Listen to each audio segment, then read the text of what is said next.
ملة أبيكم إبراهيم.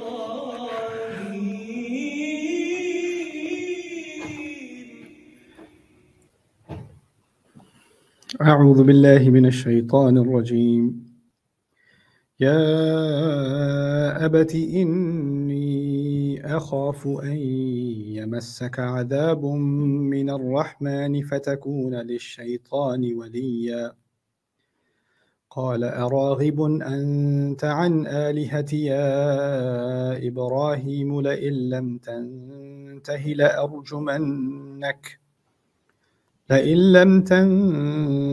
لأرجمنك واهجرني مليا قال سلام عليكم سأستغفر لك ربي إنه كان بي حفيا وأعتزلكم وما تدعون من دون الله وأدعو ربي عسى ألا أكون بدعاء ربي شقيا رب اشرح لي صدري ويسر لي أمري واحلل عقدة من لساني يفقهوا قولي فالحمد لله والصلاة والسلام على رسول الله وعلى آله وصحبه أجمعين. Once again everyone, Assalamu alaikum wa rahmatullahi ta'ala wa barakatuh.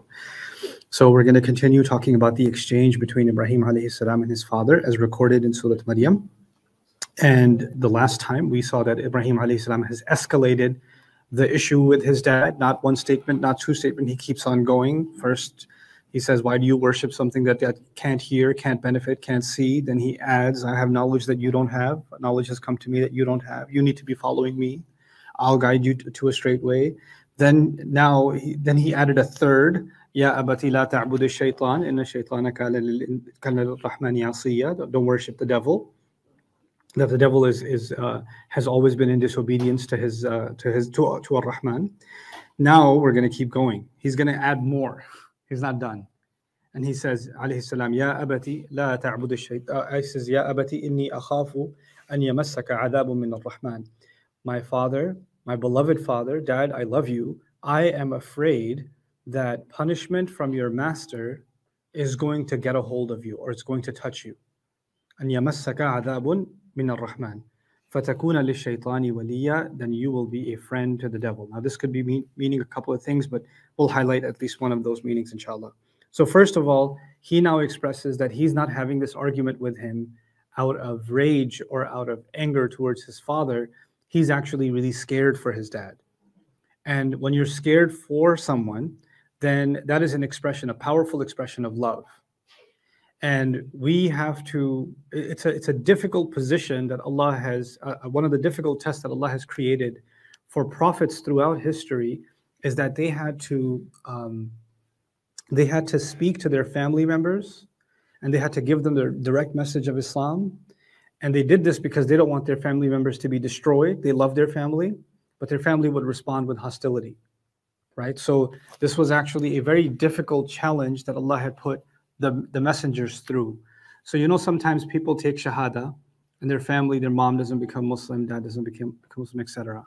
I was just with Imam Siraj Wahaj last a couple of weeks ago before Ramadan started, and he was so happy because his mother just took shahada a week ago before I met him. Alhamdulillah. Like he's been giving da'wah to Islam his entire life. And his mother just a week ago, she takes shahada, and he told us that when he was sitting there. And subhanallah, I believe she said she was 90 something when she takes her shahada. So I can only imagine the pain that he goes through for those years when he's wishing that because his mother's aging, and as she's aging, she's getting closer and closer to meeting with Allah, and that anxiety that she's not going to be on the right side of things come Judgment Day is terrifying him. You can exponentially multiply that with people that are trying to give this message to their family member and they don't want to hear it. They don't want anything to do with it. And they, those are prophets. Because it's not only that if you don't listen to a prophet that, you're answerable to Allah, but you're also committing the crime of not listening to a prophet. Right, which is a bigger crime than, like, if I was giving somebody da'wah and they didn't listen to me, it's not a big deal because it's just me. But on Judgment Day, if Allah says, the messenger came to you. Ibrahim alayhi salam tried to give you that. Who better than Ibrahim? And you still didn't listen? So they have this unusual amount of pressure on them, anxiety on them, that on the one hand, they are so terribly worried about their family, but they still have to do what Allah has commanded them to do to deliver that message, right? Now, we also have to understand what Ibrahim alayhi salam does to balance that, because these emotions are very strong. And these emotions need to be understood because they're a big part of Muslim life. What happens in many families, for example, is that a woman who's married, lived her life as a Muslim, but kind of a Muslim by name, right? And later on in her years, she discovers, maybe I should take my religion more seriously. So she starts learning a little bit more. She starts praying 5 times. She realizes some of the practices, some of the social gatherings weren't okay. Some of her habits weren't okay. So she makes tawbah from those things. But she's going through a change, but that doesn't mean her family's going through a change, right? Her husband hasn't changed. Maybe the husband still has a drinking problem. Maybe the husband still has a gambling thing. It was no big deal. They used to go to the casinos together. But now she's made tawbah. And now he still wants to go, or they want to go to Las Vegas or whatever, you know? And then her children, they never raised them with too much concern for Islam. Oh, they took them to Jum'ah once in a while, or maybe every week, or they brought them to the Eid prayer. But now that she's woken up religiously, she realizes that she was destroying herself and she saved herself. Now she really wants to save her kids. She wants to save her husband. So she starts going Ibrahim alayhi salam on her husband every day, right? And she starts dropping the Ibrahim alayhi salam, you know, لِمَ تَعْبُدُ مَا لَا يَسْمَعُ وَلَا يُبْصِرُ وَلَا يُغْنِي عَنْكَ شَيْئًا لَا تَعْبُدُ الشَّيْطَانِ. Like, don't worship the devil, you're going to burn in hell. I'm afraid Allah will punish you, etc., right? So what we gather from that is the person who's doing that is doing what Ibrahim alayhi salam would have done. But that's not entirely true. I want you to understand that's not entirely true. Ibrahim alayhi salam realizes the truth about this deen, and he has more gentle ways of teaching and giving the message to, you know, his family. And actually what the Quran is recording is the ultimate escalation. It's not recording the first exchange, like the moment Ibrahim alayhi salam found out that or realized that he should be giving da'wah to his father, the first thing he did was la ta'budu shaitan. Like, that's not how this works. But what the Quran records is actually the kind of the final episode of this exchange. How do we know it's the final episode? Because after this episode, he gets kicked out of the house. That's actually towards the tail end. So the prophets made da'wah to their loved ones, but they made da'wah in a very loving, gentle, you know, progressive kind of way. And Rasulullah ﷺ, if you look at the incidents of people that came into contact with him and he wanted to preach to them, right? It's actually very, very slow, progressive kind of messaging. And there are people that come to him and they're coming, accepting Islam just by his behavior. He's not even pushing the message on them, just by the behavior, just by some gentle words, some subtle words, etc. And then Allah explains his methodology. The way that you deliver Islam to someone. The methodology is explained, for example, in Surah Al-Fath, at the end, by way of an analogy, where Allah compares Rasulullah ﷺ to a farmer that's growing crop, right? So his people are like crop. And the thing with crop is it doesn't turn into a tall harvest overnight. You have to water it, you have to nurture it. Some plants are more delicate than others. They need more care. You have to remove weeds from them. There's this gentle process of the tarbiyah of the Sahaba, and you can even consider some seeds never grow. Some seeds just don't grow. Just like some of the people of Quraysh never accepted Islam. That can happen. But that doesn't mean the farmer kicked them out. He's still watering them the same way. You understand? Like, that's it. There's a beauty in the way that the exchange happened. But that doesn't mean that the pain isn't there. So there has to be a balance between the pain we feel for the lack of guidance of a loved one, right? And our desire to turn them overnight. We kind of forget that we didn't change overnight. Like, if you went through a change, there were lots of years where if somebody tried to give you a message, you would have been agitated, right? And so Ibrahim alayhi salam now says to his father, this is, again, we're talking about the height of escalation. And he says, I'm afraid that Ar-Rahman, the most loving, the most caring, I'm afraid that some punishment will come touch you from him, which is, seems like opposite terms. How can punishment touch you from Ar-Rahman? And I'll acknowledge that there's a new emerging field in the area of Quranic studies where they're talking about the etymology or the origin, the origin of Arabic words that have to do with pre-Arabic languages, right? So they actually interpret Ar-Rahman differently from the Arabic language. I give that some value, but I don't think it can override the Arabic meanings. So for example, they'll say Rahman is actually already found in Hebrew Rahman, right? As one of the names of Allah in the Hebrew literature, in Jewish literature. And there, it refers to Allah, the Almighty, the one who has authority. It has nothing to do with Rahmah, right? So, and they say, well, look at the places in the Quran where Rahman is used. It's a place where Allah has authority. Like here, He has the authority to punish, right? So it must mean that that's the meaning of Ar-Rahman that's being highlighted here. I would argue maybe that's a dimension of it, that for those who had that background, it resonated with them. But the Quran came bilisanin Arabiyyin mubin. It came to these people. They weren't thinking about the original etymology of that word when they were processing the meaning of a word. They were looking at the Arabic meaning of the word. And that has to do with Rahman, loving care. So that reconciliation is something Allah wants us to have. The problem becomes, we look at a passage, we say, okay, this is an ayah about punishment. How can Ar-Rahman be mentioned in an ayah about punishment? That must mean we should reinterpret Ar-Rahman to mean something else. No, sometimes Allah puts opposite things together, and that's Allah demanding from me and you to contemplate. How can that be?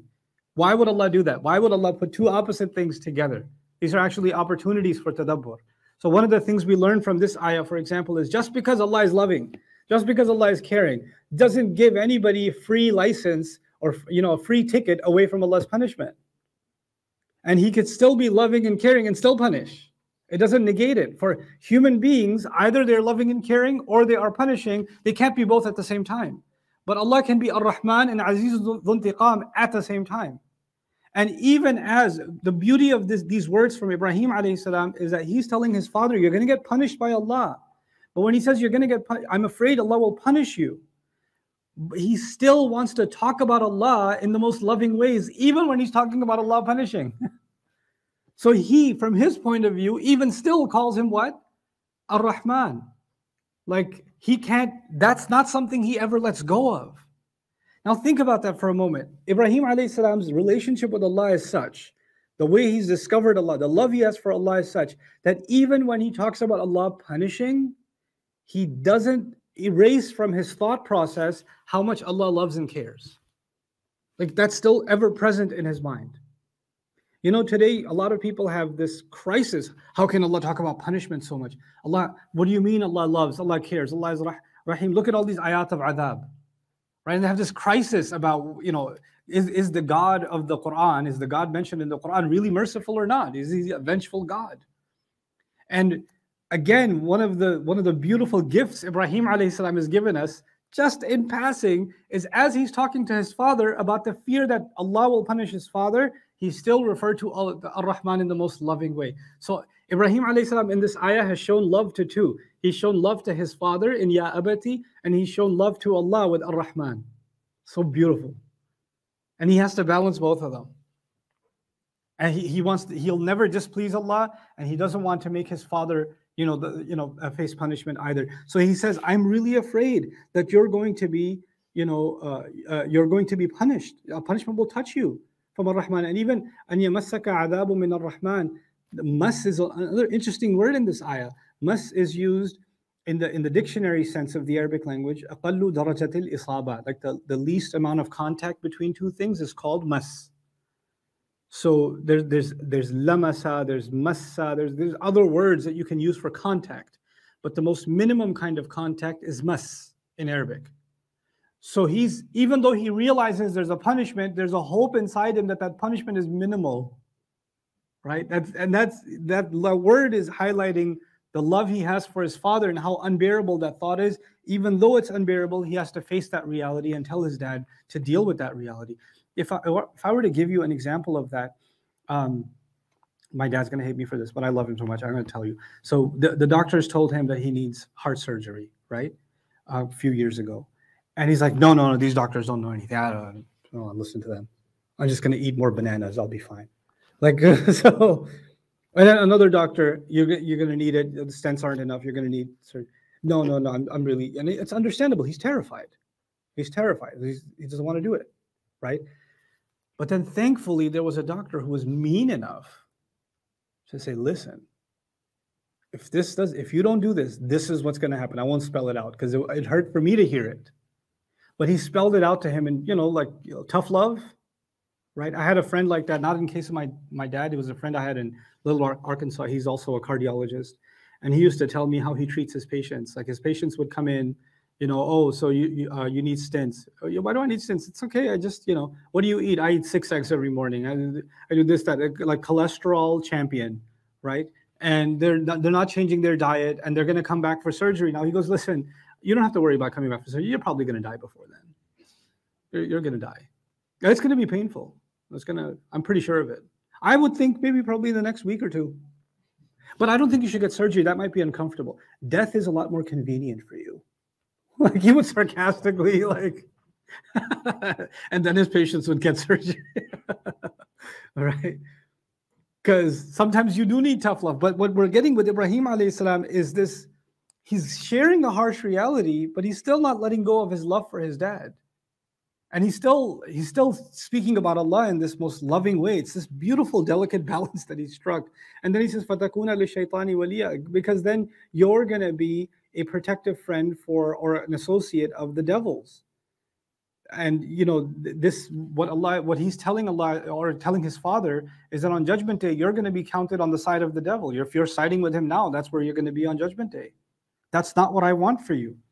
Qala. Now the dad heard all of this.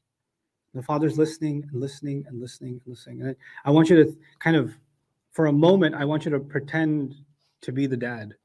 Just hear it from the dad's point of view. My son, what did he say? And you're barely holding in the urge to slap your son after the first line. Why do you worship this? And you're holding it in, and he drops another one. You need to follow me. Then he drops another one.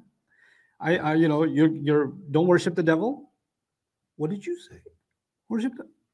And then he says, I'm afraid that Ar-Rahman will punish you and you'll be a friend of the devils.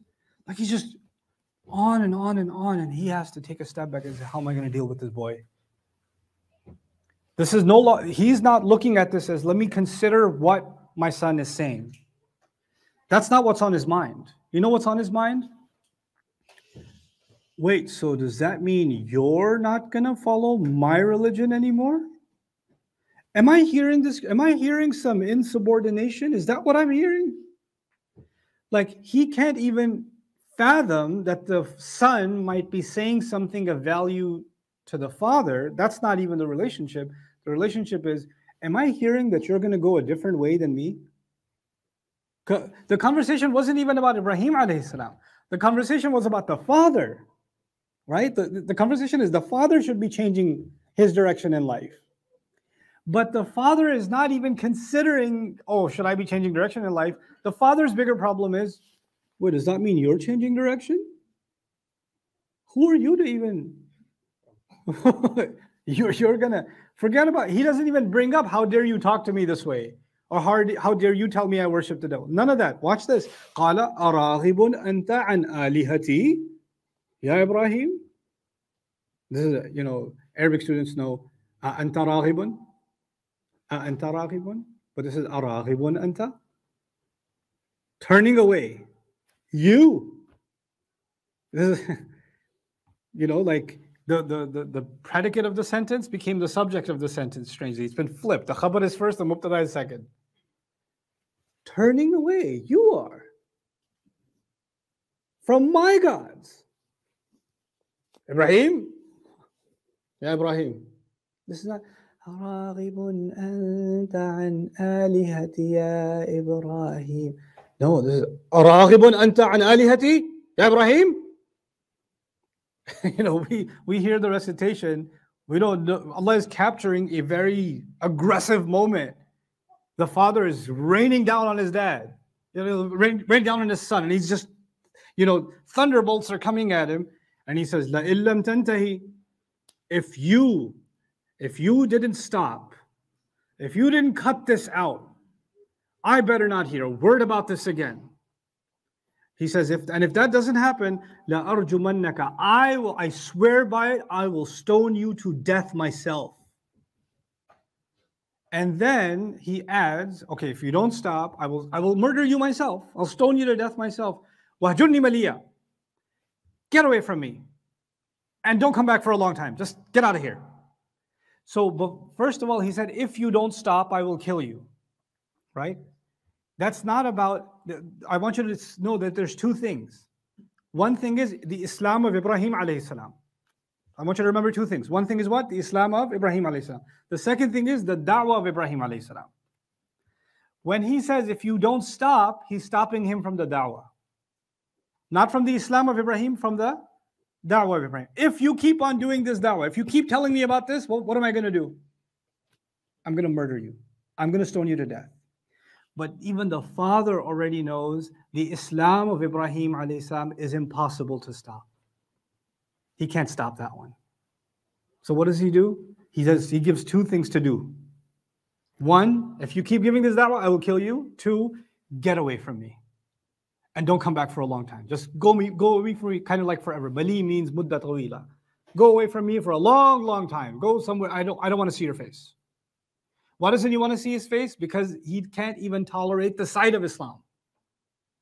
So the da'wah to Islam will get Ibrahim alayhi salam killed, but his Islam alone, even if he doesn't give da'wah, is so offensive to the father, he says, get out of here. But in that, there's a confession of the father too, that the convictions of his son are so powerful that he knows that he will never ever leave it. So the best thing, the fear is not going to work.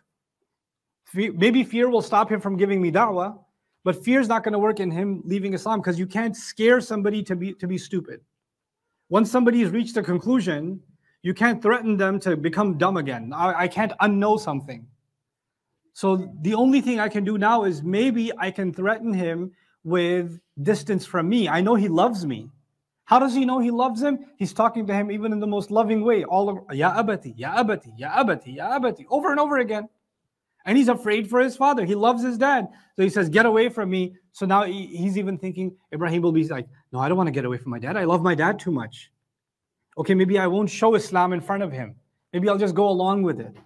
Right? So he says, Wahjurni maliya, and the dad is not necessarily saying, get away from me, never come back. He's thinking, when I say these lines, that he's going to come back in line. I mean, I think Pakistanis, Indians, Bangladeshis, they know this really well.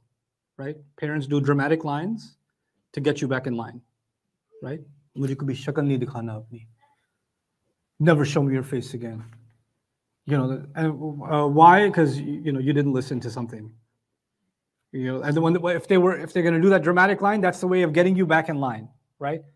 So he's hoping that Ibrahim alayhi salam is going to come back to surrender, but Ibrahim alayhi salam has already surrendered to someone else. And the other thing about this ayah, the observation that I want you to know, is that when he made this expulsion threat to Ibrahim alayhi salam and tried to silence him, he didn't respond to anything Ibrahim alayhi salam said, to anything.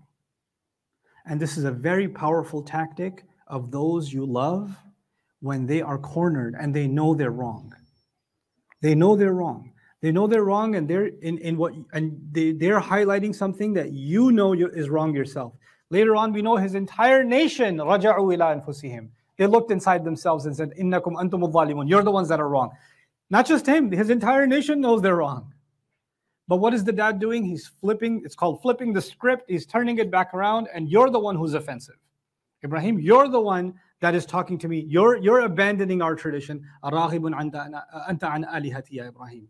In other words, it has nothing to do with reason. I don't have to explain why we do it. I don't have to explain to you why we follow this religion. I don't have to explain to you why we worship this culture. I don't have to explain to you why we continue this jahili practice. Whatever those practices are, I don't owe you an explanation. The explanation is, it is my, these are my gods, and I'm your dad, and that's final. That's why. And in doing so, he's actually made the ultimate case that the arguments of the son, the deen of the son, is based on reason, but the religion of the father is based on his authority. Right? And if you want to be loyal to your father, then you have to give up your brain. You have to give up your reason. And so that's the position he puts Ibrahim alayhi salam in. And there are millions of people around the world who get put in this exact position every day. Every day. They stand up for what's right, and their own family comes after them and says, that's not how our family does things. Who do you think you are? Or you know better? You. How old are you again? You know better than us? You're going to teach us? Get out of my house. You're going to have this scene play out 1,000,000 times in households around the world. Because somebody took the way of Ibrahim alayhi salam. And somebody took the way of the father of Ibrahim alayhi salam. And so inshallah in another session, we're going to talk about what Ibrahim alayhi salam's final response was to his father before we conclude with this passage. Barakallahu li wa lakum fil Qur'an al-Hakim wa nafa'ani wa iyyakum bil ayati wa dhikr al-Hakim. Assalamu alaikum wa rahmatullahi ta'ala wa barakatuh.